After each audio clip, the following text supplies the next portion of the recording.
如果不是爱人，那哥哥我也不要。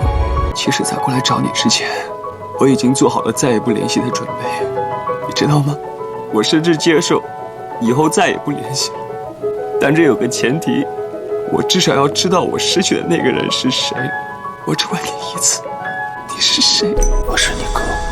我可以接受一个永远不联系的爱人，但我不需要一个永远不联系的哥哥。小轩，如果是这样的话，